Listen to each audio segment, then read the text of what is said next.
Welcome to Dating Advice for Men Who Love Women. I'm Jim Wolfe, and our guest today is Emyli from emlovz.com. That's EMLOVZ.com. And she specializes in helping relationship-ready men find a girlfriend, wife, or a long-term partner. So, Emyli, thanks so much for coming on, and welcome to the show. Yeah, thanks for having me. This is super exciting. Awesome. So first of all, I just want to know kind of a little bit about your background story. So please tell us, how did you get into helping people with dating, and why did you choose to help men specifically? That is a great question. Well, it all happened pretty naturally. I was a student back in 2011, 2012. I was in my undergraduate at UC Berkeley, and I was studying social science. And I was learning how to, study and evaluate social experiments. This related to politics because I was a political science major. And I kept thinking, wow, this stuff is so valuable. Why aren't people using it and applying it to real life? How many people are looking at voter behavior and whatnot, and why not do something where you run an experiment on dating? And so I was curious about that, and it was the first time I was single in a while. So I was kind of in a really neat position where I was dating a lot, and I had all these questions, and I was learning about social experimentation, and I thought, well, what if I did an experiment where I went on 100 dates? Would I find that true love was real, or would I find that true love is something that was made up, to sell Disney movies, basically? Yeah.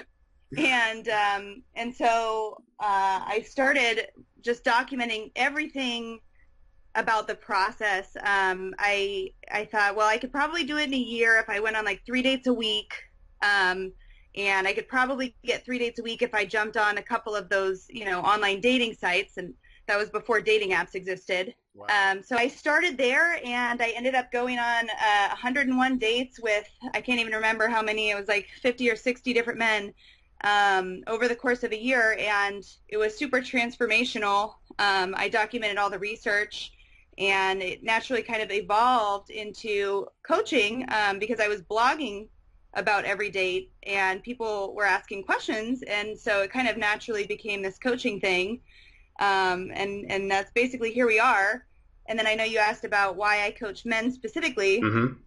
I found that I kept thinking, I was like 25 at the time, and I kept thinking, this is such a unique moment or snapshot in my life, and in life for anyone, because it's like all of a sudden I was in high demand, and I'd never been in high demand before. And all of these guys I was dating, they were making all these really simple mistakes that I wish that I could just tell them on the date, like, if you do this, I'll like you better, but I couldn't say. And I realized that my perspective was unique, and kind of, it was a special perspective to have, because at that time in my life, I did have high demand by a lot of men, and I hadn't had that before, and probably I wouldn't have that after. So I was getting so much information from men by what was going on the date that I wish that I could tell them, that I think that's where the value of what I learned really lied, was more so in like sharing what was working and what was not working with men, as opposed to like coaching women, just because women have the experience that I had, Mm-hmm. sometimes. So it's like the value is really in communicating what's going on for the woman in the female brain, and being able to articulate that to a man. I think that was more valuable in my mind than, telling a woman what she kind of already knows, which is what I went through, Yeah, I really agree with that. And as a kind of social scientist myself, I really, really think that your 100 date experiment is really interesting. I've also done social science research for my degrees too, so that's really, really cool. And then what's like one example of something that a guy did on one of these dates where you started out kind of liking him, and then he made this little mistake, and it kind of started ticking your interest down a little bit? There's so many of them. Yeah. But one that I do remember, because No, I guess I didn't. I hadn't known him before, so I don't know if I was liking him, and then I was not liking him.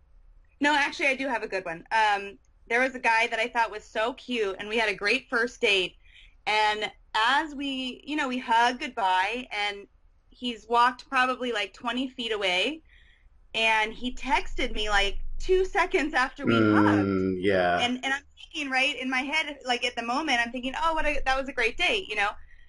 But then he texted me like, oh, that was so great, and I think he said, you're such a dime or whatever, it was like everything got sucked out of like that potential. Like I don't know, he didn't give me space to think about him, and so Right. I just all of a sudden felt weird and kind of icky, and it was a really strange small detail. That's so interesting. I talk about that exact thing all the time because most guys do that and they kind of feel pressure to kind of keep that connection going after a good date. But Hmm. just like you were just talking about, I've found that if a guy gives a girl a little more space after a date to, like you said, think about him, then her interest grows instead of him always constantly being in her face with text messages, etc. Yeah, I think that's a really common thing that men think they're going to lose leverage or Yeah, if too much time passes, but I really don't think I don't think giving someone space and time ever hurts you. exactly. So it's not playing a game, it's just giving her a little space. Yeah, so she can, take the time to think about you and wonder about you. Exactly. Okay, and then what are some of the most interesting things that you learned in the 100 date experiment? Yeah, there's some things that I learned that were interesting because I didn't realize that I was doing things that were in poor, I would say like sportsmanship, but it's not a sport. But there was things that opened my mind to bad behavior that I was doing that I didn't know I was doing. Hmm. That was really interesting. For instance, if you arrive to a date before the other person and you're sitting down, you should always stand to greet the other person. Yeah. And that's something that I wasn't doing until I recognized that someone did not do that for me. And I wrote about, because I was blogging about it, and I wrote about how it made me feel strange. And I realized that just before that, I'd gone on a date with someone and I'd done the exact same thing. And so that was really eye-opening to me. Just a simple, when they give you like proper etiquette tips. Those tips exist because when you don't follow them, it makes someone feel uncomfortable. So that was interesting.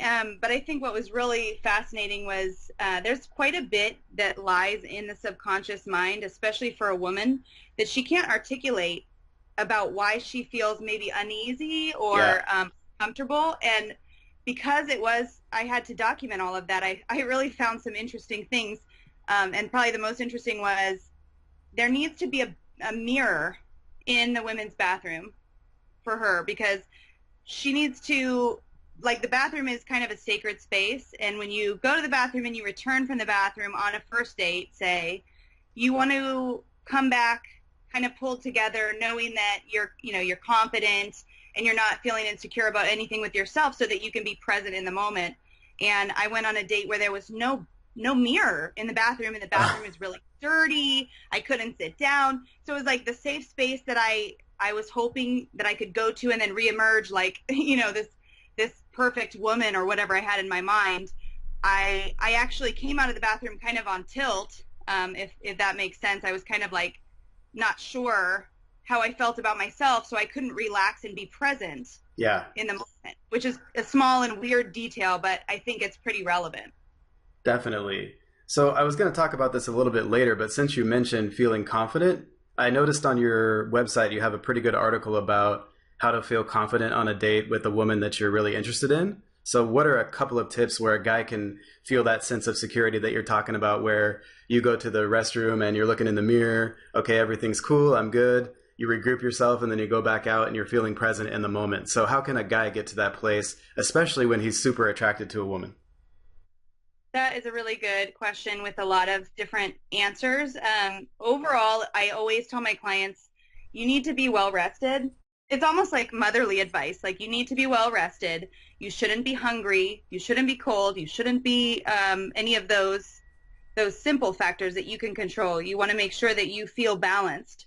Um, and one of the best ways to do that, aside from getting enough sleep the night before, is to work out on a regular schedule Mm. and lift weights specifically because it boosts testosterone, which helps to increase confidence. So to have a regular workout schedule is really, really important. You don't want to go so crazy with your workout that day that you're exhausted on your date, but you want to always have that boost of testosterone that comes from lifting weights. You can also get that from eating things like nuts or watching team sports. There's a bunch of different ways to feel confident, but you really need to feel confident in your own body. Mm. So you can be 100% confident on a date and be a guy who's like 4 feet tall and 300 pounds, and you can still be attractive to a woman as long as you're confident in who you are. Mm. So it's really about recognizing what makes you feel insecure about yourself and then fixing it or changing the way you think about it. Um, but if you're feeling insecure on a date, maybe because you're really attracted to the girl, uh, you can do pretty simple techniques that are related to like meditation where you wiggle your toes. Pay attention to, the wiggling of your toes. Now you're paying attention to your body, not so much you're in your head. Or a meditation technique that you can use is um, recognizing that you're sitting in a chair and noticing how that feels as opposed to getting so stuck in your thoughts in your head. And then asking questions. That will always help to pull you out of that mindset where you're in your head and you're getting insecure. So let's talk about that. I think that's a really, really good segue to another really huge topic for guys, which is what to say on a date. So I think like what you were saying is basically you need to make yourself feel comfortable first, and then she'll kind of feel more comfortable with you. And also, if you're feeling nervous in the moment, then you can use one of these techniques to kind of get out of your head and back into the present moment. That's really cool. And then you talked about asking questions. Now, guys tend to struggle a lot with what should I say to her, whether they're first meeting her or they're on their first date. And a lot of guys struggle to keep a conversation going. And so you mentioned asking questions, but I think there's a difference between kind of asking yes or no interview, like grilling her, like you're an interrogator type of questions, and the kind of questions that you're talking about. And I also noticed you had some great information about this too. So can you talk about what are some good conversational topics and questions that you're talking about? Yeah. So there's like two kind of prongs to this answer. The first is the questions you ask, you want to make sure that they are not super intellectualized, because you don't want a woman to be in her head. You want her to be in her body. So when you ask a question, you want that question to pull at her heartstrings, and you do that by asking something that you know will be emotionally compelling to her. For example, anything related to a favorite, whether that's a favorite food, a favorite musician, a favorite movie, a favorite book, that the fact that that is her favorite something means that it's connected to a story, and probably many stories. Like if you think about your favorite food is probably not something you discovered yesterday. It's probably something you discovered in childhood, and every time you had that food, you have another story that makes you feel good. And so you've got this long kind of lineage of emotional attachment related to that favorite food. And now by asking about it and learning more about why, asking, why is that your favorite? Not just what is your favorite, but then the why behind it. Now you're stimulating an emotional answer in her that isn't like tied to something that she's thinking about in her mind. She's actually going back to these memories, and the memories are tied to emotional stories. And that's going to help her to be in her body, and it's going to create sensation as opposed to just having intellectual conversations. That's awesome. So you're saying that we should ask her to share positive things about her life and try to get to know her instead of just trying to tell her all the cool stuff about ourselves? Yeah, definitely. In fact, sadly, this is like the saddest piece of advice, but it totally works almost with anyone. If you're talking more than 20% of the time, and I hate to say this, but if you're a man and you're talking like more than 20% of the time on a date, it's less likely that she's going to think that you're a good conversationalist, Mm-hmm. which is ironic. Completely agree. And it's also less work if you kind of guide the conversation and let her do the main heavy lifting. Yeah, and she wants to because her brain is more verbal than a man's brain. Definitely, I agree with that. Okay, so is it true that you met your current boyfriend through this 100 date experiment? Can you tell us about that? I did, Wow, yeah. cool.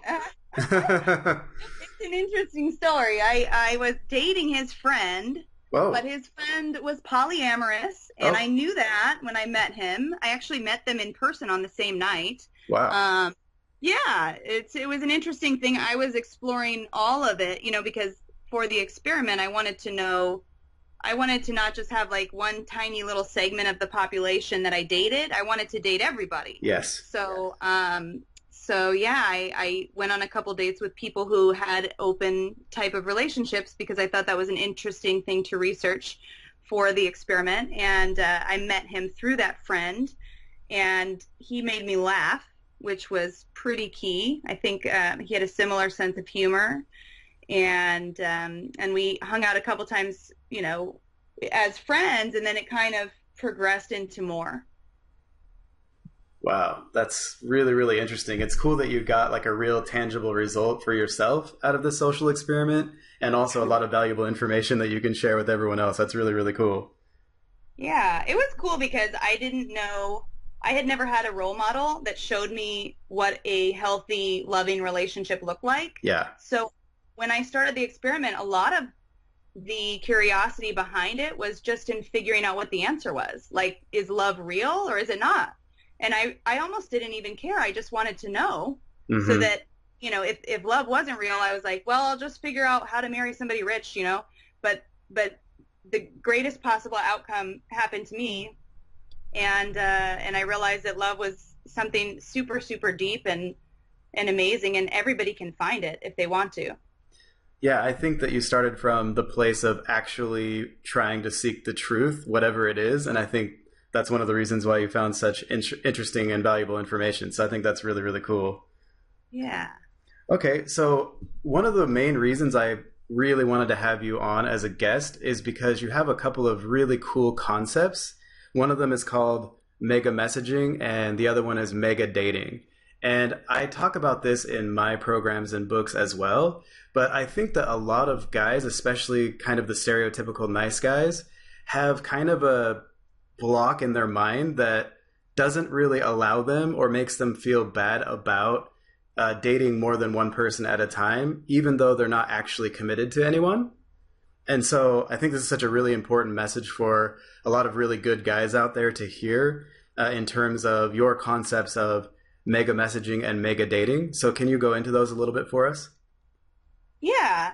So mega dating, I describe it as the process of dating multiple people at the same time so that you can diffuse your energy and increase your self-confidence. Hmm. Um, and it developed naturally out of the experiment because I was doing 100 dates in a year. I knew I had to go quickly, so I couldn't go about it the same way I had done it in the past, where, you really kind of date one person and you focus all on them. And then if it works out, great. And if it doesn't, it's kind of devastating, but you get over it. Right. I really had to date a lot of them. And because part of the experiment was about figuring out why a guy could get past the first date or could not, Hmm. because that was a part of it. And then I had to keep dating different people because I had to see how many of them would get past the first date and into the second date and so on. Um, and the process allowed me to see that when we date multiple people, it really is a way to naturally create like the mindset that there are plenty of fish in the sea. Hmm. And if you don't naturally create that, but you pretend like you're busy or something so that you can like look cool, then you're playing games. But if you're just naturally busy because you're dating multiple people, then you're not playing games and you're naturally becoming more valuable in the eyes of the people you're dating because your time is more limited. And they don't even have to necessarily know that you're dating other people, but just because you're not so available, you become more desirable to them and they subconsciously compete for you more, and it lessens the pressure that you have. When you go like stage 5 clinger on somebody, I think we've all done this. You just totally blow it and you're like, oh, I love that person. Yeah. But really, it was just because you only had your energy focused on them, and it was so much energy that you just laser focused in, and it blew it all up, you know. And to date multiple people, you just don't have the energy to, you know, blow it up. Like you're diffusing that energy across like 5 different people. So you're really looking at it more as comparing the different factors that each person has. Oh, this person's like a great conversationalist, but this person makes me laugh, and this person makes me feel really safe and comfortable. And you start kind of weighing what's the most important thing to you that you want, and you start learning so much about yourself too. Absolutely. Yeah, I think it's a lot easier to feel naturally confident because you actually have more than one option than trying to pretend, for sure. Hmm. It also helps to protect against settling, which I think is one of the worst possible outcomes that you can have in dating. If you settle for the wrong person before you know who you are and what you need and want, it's probably not going to go well. I mean, if you marry the person and you settle for something less than what you really want, that's really likely to have a lot of tension in that relationship. Definitely. So, why do you think a lot of guys have like a hang up about this? And what do you talk to your clients about when you're talking to them about mega dating? That's really interesting. I think the hang up that men have is that it's so much work. Yeah. And it feels like a lot of work. And I think the hang up that women would have would be they would feel like they were being slutty. Mm, Um, but it's kind of, I would say nothing worth having was easy to get, you mm. know, in life. And so if you're just trying to put in as little work as possible, and that's to find something that's arguably the most important thing that you need to find in your life, you know, like there's work and then there's buying a house, and those are huge decisions. Well, the person you're going to marry and spend the rest of your life with, to me, that's like the biggest decision we can make, especially if you Absolutely. plan on having children, you know, and guiding them through life. So it's shocking to me that they don't teach it in schools, but I understand why men don't want to put in the effort, and it's because no one has ever taught us that this is something that we need to be working on, and this is a skill that we need to develop, you know, dating in general. And with mega dating, I think guys a lot of times, because they do have to do, I think, a lot more work than women, and I feel that frustration, the idea of not just finding one, but finding many all the time, it sounds really scary. But in all reality, I hope that I can teach them that it's really sort of a formula, and once you understand it and once you get good at it, once you have that muscle developed, it's not difficult, and it's actually something that can be really fun and fulfilling, and a huge adventure. I think it's probably the biggest adventure a person can have in their life. Yeah, I 100% agree with everything that you just said. And I think that it's so interesting because it seems like sometimes guys will spend more time trying to pick out their next car than who they're going to marry or be in a relationship with, which I agree is uh, maybe not the best approach to dating. So I also think, though, that a lot of guys kind of feel bad if they're dating more than one woman at a time. Like I think they feel bad about it. Like they have this woman that they're interested in, and they would feel almost disloyal to her for dating more than one person, even though they're not in a relationship yet. They're not committed to her, but in their mind, they're just thinking about that one person, and they don't necessarily even want to date more people. So, have you ever encountered that with your clients? I think that that's definitely a normal thought process. I would encourage people who are feeling that way. I would ask them the question of, and what would happen if you found out that she was dating other people? Would that change your perspective? And by the way, you haven't made any agreements to not be dating other people, so it would be fair for her to be doing that. In fact, it'd be healthy. Definitely. It's interesting for me to hear you say that you kind of had that same approach before of kind of dating one person at a time, because it seems to me like more women tend to date more than one person at a time than average man. Hmm, that's an interesting perspective. Yeah, and I could be wrong about that because of the kind of people that I coach, but I really think that there's a large percentage of men who aren't comfortable dating more than one woman at a time. And I think a lot more women are comfortable with that and they think it's kind of normal. and they would be surprised to understand that men may not even want to do that. Probably because a lot of the guys that they're attracted to are dating multiple women. Yeah, I think that women would be very surprised to hear that. Yeah. I think that the general consensus is that men always want to date a ton of women, but Hmm. it is true. Like the men that I've worked with are absolutely not that way. They want to find the right one, and they don't want to, they're not like players by any means. But yeah, that's an interesting thing to think about. I guess like the advice I would have is it's so important that you make the right choice. If you're the type of person that I work with, which is someone who wants to find like their life partner, Hmm. and you're talking about somebody that, when you make the right choice with a partner, there's all of this evidence that shows that your health can improve, your relationships with your family, all the people around you in your life, your work, everything can improve and be much better. And then there's a bunch of evidence that supports the notion that if you make the wrong choice and you have an unhealthy or toxic relationship, that will hurt not just you, but it'll hurt your family, your close friendships, your work, and actually physical health suffers from that as well. So I would encourage a person who is afraid to date more people. I would really encourage them to think about what could happen if they make the wrong choice and settle for something that's not 100%.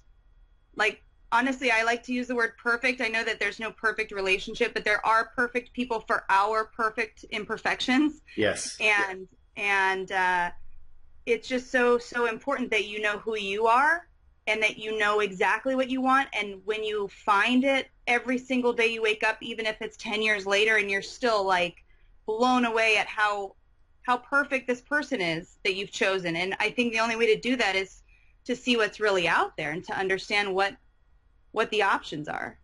I think we're hitting on a really, really huge and important topic for men, because I think there's a large percentage of men who meet a woman and they talk to her for 2 minutes and they already start projecting all of these awesome qualities onto her just because they're attracted to her, instead of having things that they're looking for and kind of trying to figure out if she's actually a good fit for him or not. I think there's a lot of like projecting certain qualities onto a woman before they even get to know her at all. And I think what you're saying is, if you date more than one woman, it's a lot easier to actually have things that you're looking for and try to find out if she actually has those. And then at the end, you'll end up with a better partner for you.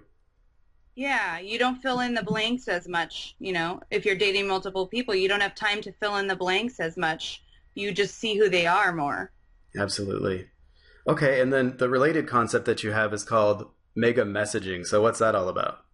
Oh yeah, so that is basically if you look at dating like almost like a funnel, okay? I call it like the date pipe. The top of your funnel is like all of these prospective women that you want to go on a date with. And then as you move down towards the bottom of the funnel, it gets a little bit more narrow. You go on a first date with some of the women from that category, but not all of them. And then some of those first dates kind of fall off, and then they become second dates, and that's an even smaller segment of that group. And then even a smaller segment becomes third dates, and even smaller until you get to like a girlfriend or wife. So in order to keep that funnel healthy and moving people down that funnel towards the perfect person who's your girlfriend or life partner or wife, you need to keep the top of the funnel full of prospective women that you can date. And in order to do that, you need to what I call mega message, which is basically just messaging women consistently on dating apps and dating sites so that your pipe doesn't run dry. Mm. So if one woman rejects you, you still have this full pipeline of prospective dates that you can go on, or the dates that you are in the process of going on. And in order to do that, you want to have a high quantity of messages going out. So it's almost like you're creating demand for yourself. And so my recommendation is that you send 15 messages a day, every single day, even when you start dating these women, because you always want your funnel to be full. Hmm. Are you talking about 15 messages to different women or to the same woman? To different women. That's Yeah. a good question. Yeah, to different. Yeah. Okay. Well, what about a guy who lives in like a small town and maybe there's just not that huge of a dating pool? That's a good question. I do think it's good to have different strategies. So if that is the case, then I might add in-person approach, which is always really good. And I usually recommend that you do a social event, at least one social event per week. Hmm. Or you just do like you just do approach during the day or in your natural environment where you talk to more people and gradually over time you get more confident where you can like talk to people and get their number and then go on a date that way. Um, but there's a lot of different things that you can do for that. Okay. Yeah, so it's kind of just make your funnel as big as you can. Yeah, exactly. It's like diversifying your portfolio. Try to get as many different ways that you can talk to people. So when I say 15 messages, that can include 15 conversations, 15 in-person conversations. Cool. Okay, awesome. There's another concept that you talk about that I talk about all the time, which is how to actually ask a woman out on a date. And Mhm. you have a really unique way of talking about it that's easy to remember. So it's basically the exact same thing that I advise my clients on, but you have a really cool acronym called TDL that makes it easy to remember. So, how should we ask a woman out on a date, Emily? Yeah, I love that you have the same process. That's really cool.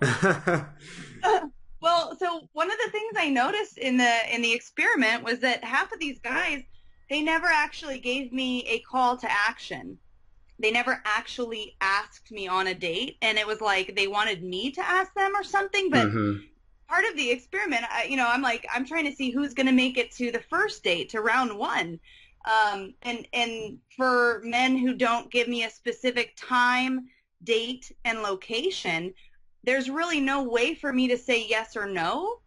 And if there's no way for me to say no, then there's no way for them to overcome my objection and get me on a date on a different day, in a different location, or at a different time. So what I teach my clients is that you always need to give a woman a specific call to action when asking her on the date that involves the time, the date, and the location. Because Absolutely. you need to not live in ambiguity. If you're in limbo, then you're never going to meet up with her. You're just going to have a conversation with someone who's really, it's like thin air. It's kind of like the guy who texted you immediately after your date. I think a lot of guys get, if they even make it to that first meetup, then right after they kind of either say or text because they've seen it in all these movies that guys do this and they think it might be a good idea, which is kind of like, when can I see you again? Instead of just like having an awesome date, saying goodbye, letting her think and wonder about you a little bit, and then a little while later, asking her out for another specific time, day, and activity, like you say. Yeah. It just makes it easy for a woman to say yes or no. And she really wants you to be the leader. So if you're not leading the date, you have to use the word date and then give her a specific date plan, which is a time, date, and location. Then she can say yes or no. And she has to be able to say yes or no. Yeah, and I think guys subconsciously are, first of all, kind of afraid to put themselves out there at that next level because we have to keep doing it. We have to start the conversation usually. We have to ask for her number. We have to ask her out. We have to do every single step is another rejection point for men. And I think they're subconsciously afraid of that. Yeah, like it's so stressful for the guy because every single thing that he has to propose as the leader can get rejected. And sometimes it's rejection that's not based on he's not good for me. It's more like this is just logistically not Uh available. huh. But yeah, so I see where that fear comes in, but it's like exactly that fear that makes you not succeed in dating because if like there were so many men I wanted to go out with on the experiment that the only reason I didn't go out with them was because they never asked me out. And that's Yeah. so frustrating. So if you can change your mindset into she wants you to be the man that sweeps her off her feet. She wants you to be that guy. So be that guy. If you can think like that and instead of internalizing your worst case scenario, externalizing your best case scenario and really shifting that to she wants me to be Prince Charming. I'm going to show her that I am. That can help to lessen the fear of rejection. Yeah, and I also think that there's this idea where the guy wants to make sure that he's asking her on a date that she would like, But what they don't realize is what she likes more is you picking something and planning it and asking her to join you. And then if she doesn't like your idea and she has a better idea, she'll let you know at that point and you'll still get those leadership points. Totally. And, here's a little secret. She loves it when you give her boundaries. Mm-hmm. So she even loves it when you say, no, that's not going to work. Or when you tease her, when you challenge her to overcome, you're trying to overcome her objection if she says no. That is something that women really love because it's demonstrating subconscious leadership instincts that are like really powerful. Absolutely. If every guy understood this, there'd be a lot more successful relationships, I think. Yeah. Okay, cool. So what are 3 really powerful dating tips that you share frequently with your clients that we haven't covered already? One that I recently uncovered that was really interesting to me is how critical it is to be playful on a date and to think of the date. Don't think of it as a bunch of check boxes. You need to talk about this, this, this, this, and this, or you need to do X, Y, and Z. Try not to think so much about the mechanics of it if you can. Think more about like, how can I really enjoy this date even if I don't like her? And that will shift your thinking a little bit more, I think, is just to be more present in the moment and more playful and allow your environment to really feed you conversation ideas perhaps, or don't be afraid to tease her and be playful with her. This is the one time in life where you don't have to be so serious. You really just can have fun, and that's really what dating's all about. It's like the most special, fun thing you can experience, really, and it's a small segment of your life. You're not always going to be doing this, so have fun with it because it's such a great opportunity to get out of your head and to be present. And I feel like it's almost like a meditation. It's just such a special thing if you can be present and have fun. So that was kind of a vague thing, I suppose, but no, I think that's really important, not only just for like that first and second date, but research has found that that's one of the most important things for maintaining those romantic feelings over a long period of time is continuing to go out once every week or two, no matter how many kids you have, how bad your bills situation is, etc., and just actually having a fun time together for 30 minutes or an hour. Yeah. It probably becomes more important the longer the relationship goes on. Yes. Yeah. That would be one of my tips. Another thing, I'm just like using top of mind things that have really excited me lately because I've realized them, is if you can pick up on something a woman says during the date that she really wants to try, but that she has not tried yet, and maybe the reason she has not tried it is because she's a little bit afraid. For example, I did a mock date with a client a couple weeks back, and we were watching these guys do kite surfing. I don't know if you've seen that before, but it's kind of like you're surfing, but then you have this kite attached to your back, and these guys were getting like 20 feet in the air because it was so windy, and we were both in awe watching this, and I said several times, "Gosh, that is so exciting! I would love to try it." And then I said to him, "Would you ever do that?" And he said, "Of course."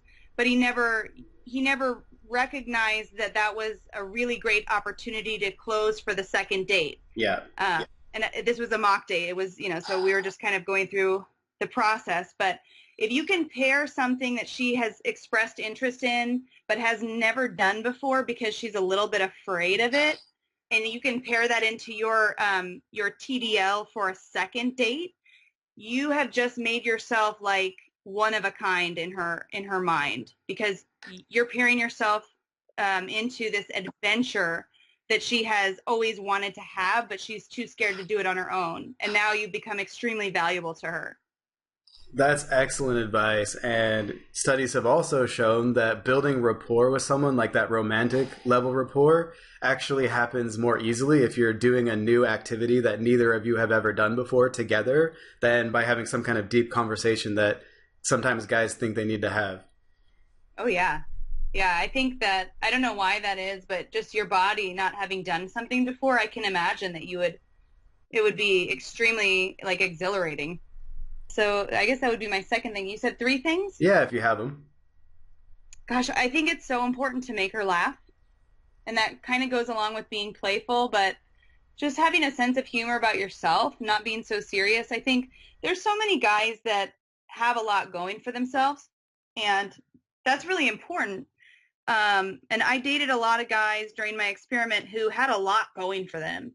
But I noticed that the ones that I had an emotional connection with, regardless of whether they had a lot going for them or not, were the ones that could make me laugh, and they could laugh at themselves, and they didn't take life so seriously. And for me, as a person who, I guess I tend to be kind of serious, it was like this welcome release. And that was absolutely what set them apart from everyone else. And it's a really rare skill. Studies have shown that it demonstrates health. It demonstrates that you're less likely to have depression. It also demonstrates just that you can deal with life, and you look at it from a different perspective, that you can manage if something bad happens. Let's say you get together with this person, you marry this person, and something difficult happens. It's suggesting to a woman subconsciously that you'll be able to deal with it. Absolutely. Yeah, I think that's incredible advice too. I think it's so important to have a light and playful attitude on your date and not take yourself so seriously, and also not kind of use cutting, demeaning, self-deprecating humor or putting people down, but to be playful and light and to have fun and to tease and all of those things that are playful. I think that's really, really important. Yeah, you don't have to show her how great you are. She'll know to look for it if you can make her laugh and make her feel happy. Yeah, there's nothing better than a guy who has a lot going for him but doesn't talk about it, and she kind of discovers that slowly over time. Oh yeah, super powerful. Cool. All right, anything else that you want to share with our audience today? I don't think so. I feel like I could talk forever, but this is so cool. I love that you are of the same mind and that you teach the same principles. So that's really cool. Yeah, I really, really love doing this because, as you say, it's kind of a big, big problem right now, especially in the United States, I think. And I don't actually see it that way. I see it as an opportunity. So your research that you did is really interesting. We haven't done a lot of actual research about this. And they have done some on like relationships, but in terms of like attraction and dating, I think that the academic fields are kind of lagging behind the advice that's out there on the quote street. And I think that it kind of needs to catch up. And there's also a lot of bad advice out there as well in our culture, in our society, in movies, and even in dating advice. So it's really cool to talk to a woman who's helping men who also knows what she's talking about, and it's actually really, really helpful to guys in terms of looking for that partner that they're looking for. So it's really, really great to connect with you today, Emily, and we appreciate you coming on the show and talking to us. Yeah, thanks so much for having me. This is really a treat. This is awesome. Great. So what's the best way for a guy to find you and connect with you? Yeah, so my website is emlovs.com. It's EMLOVZ.com. And I actually work with guys one-on-one via Skype.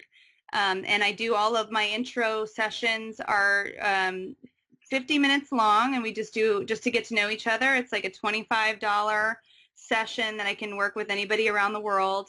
And you can check that out on my website if you just go to emlovs.com/book, BOOK. Well, thanks again, Emily, for coming on the show. I hope you enjoyed this interview. Definitely go to emlovs.com, that's EMLOVZ.com, to learn more about Emily and to book an appointment with her today.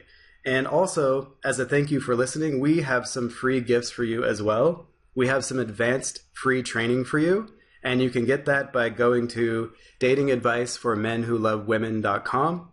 That's datingadviceformenwholovewomen.com. I'm Jim Wolf with Dating Advice for Men Who Love Women. Thanks for listening, and I'll talk to you later. Cheers.